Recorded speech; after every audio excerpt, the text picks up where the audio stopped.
Assalamualaikum warahmatullahi wabarakatuh. Kembali lagi di Indo Visual Channel, guys. Pada kesempatan kali ini kita akan membahas 4 perkara yang ditanyakan pada manusia di hari kiamat. Bismillahirrahmanirrahim. Alhamdulillahirrabbilalamin. Wassalatu wassalamu ala asrofil anbiya'i wal mursalin wa ala alihi wa ashabihi ajma'in. Amma ba'du.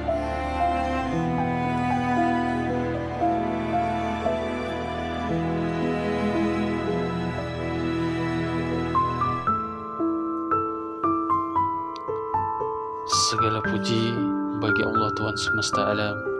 Rahmat dan keselamatan semoga terlimpah atas paling mulianya Nabi dan Rasul, juga atas keluarga dan para sahabat, serta kepada orang yang mengikuti mereka dalam kebenaran sampai hari kiamat adapun setelahnya. Pertama-tama, marilah kita semua panjatkan puji syukur kehadiran Allah Subhanahu wa Ta'ala yang telah melimpahkan rahmatnya kepada kita semua. Kita bersyukur dapat beraktivitas setiap harinya dengan nikmat kesehatan yang masih diberikan oleh Allah Subhanahu wa Ta'ala.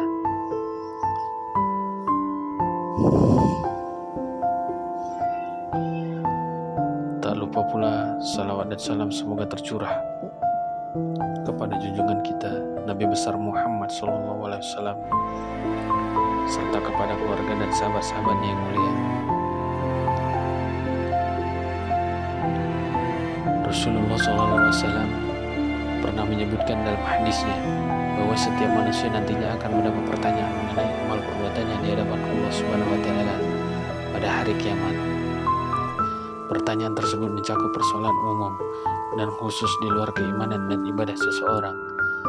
Keterangan ini dilandasi oleh sabda Rasulullah SAW. Salah satunya bersumber dari hadis yang dinarasikan Mu'adz bin Jabal dalam Ma'imah Az-Zawwa, yang mengutip bahwa sabda Rasulullah SAW yang menyebutkan, sekali-kali dua kaki hamba tidak terayun pada hari kiamat hingga dia ditanya tentang 4 perkara. Hadis riwayat Tirmizi.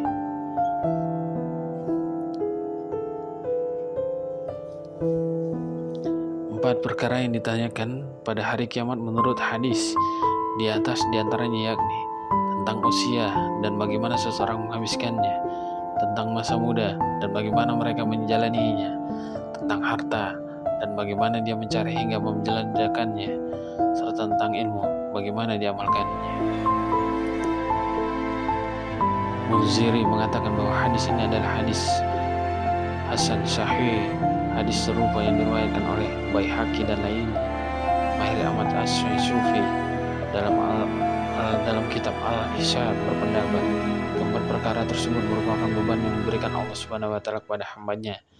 Selain beban keimanan dan ibadah, disebutkan pula maksud dari kalimat sekali-sekali dua kaki hamba tidak terayun pada hari kiamat.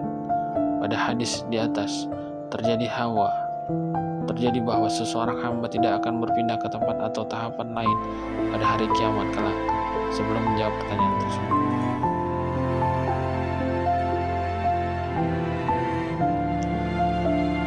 Mahir Ahmad As-Sufi mengatakan pertanyaan tersebut merupakan permintaan pertanggungjawaban dari Allah Subhanahu wa Ta'ala atas titipannya pada manusia.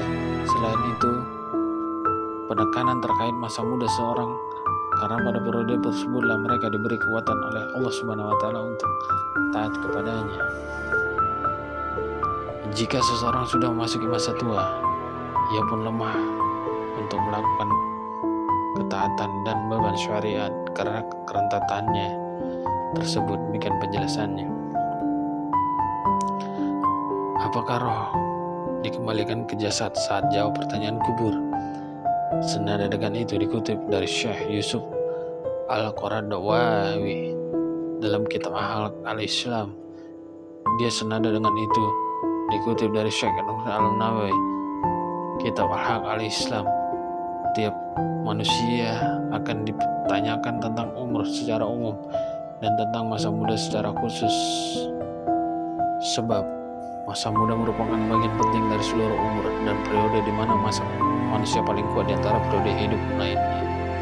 Allah Subhanahu wa Ta'ala berfirman dalam surat Ar-Rum ayat 54, Allah adalah zat yang menciptakanmu dari keadaan lemah, kemudian menjadikan kamu kuat setelah keadaan lemah, lalu dia menjadikanmu lemah setelah keadaan kuat dan berubah. Dia menciptakan apa yang dia kehendaki. Dia mau mengetahui lagi maha kuasa. Syekh Yusuf Al-Qaradawi juga menambahkan, penggunaan terkait harta juga termasuk dalam perkara yang ditanyakan di hadapan Allah Subhanahu wa taala, sebab harta seseorang harus didapat dari jalan halal dan dimanfaatkan pada tempat yang tepat karena seperti kemaslahatan pemiliknya, keluarganya, dan kemaslahatan seluruh umat manusia.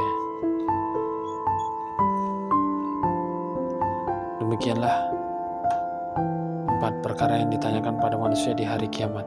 Semoga semua kita dalam keadaan sehat-sehat walafiat. Amin ya rabbal alamin. Assalamualaikum warahmatullahi wabarakatuh.